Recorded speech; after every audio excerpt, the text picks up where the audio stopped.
I've got my fingers there on the coracoid process on each side. And in a minute, you're going to form an orderly queue and come and take a look yourselves as to exactly where I am. And have a look at the different side to side. Put your fingers on there if you need to for reference. This right side is higher than the left. So what that means is, we can take a look as well, there's a bit of excessive protraction through the right side. You can feel in between the gap there, how's my breath?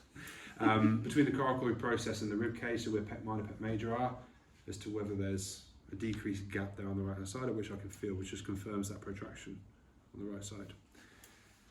On a basic level, Kirsten needs probably to come out of that protraction, because like I said, you're protracted, the head of the humerus is not doing that, and the socket is kind of doing that, which is going to collide a lot more easily with the acromion. So we need to do that, but what's causing it? Think about the coracoid process and Pec Minor. Can you picture Pec Minor? It comes from the ribs, 3, 4 and 5 up to coracoid process.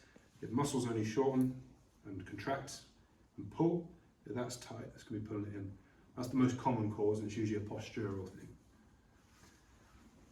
That might be the case here, and we could probably tell that by palpation. Don't forget that as part of your objective assessment. Palpate. See, does it feel tight? Does Kirsten complain more about the right side than the left with equal pressure side to side?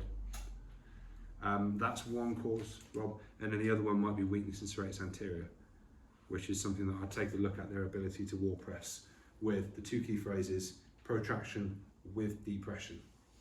If they can't do that, there might be something a bit off about the right side serratus anterior. You've got a process that you'll learn about tomorrow, which is where if one muscle's tight and overactive, the antagonist, the opposite muscle, will receive a signal to say relax, relax, relax, so it becomes weaker anyway. So tight Pec Minor could often lead to an inhibited serratus anterior. So worth looking at both, and in most cases you'll need to.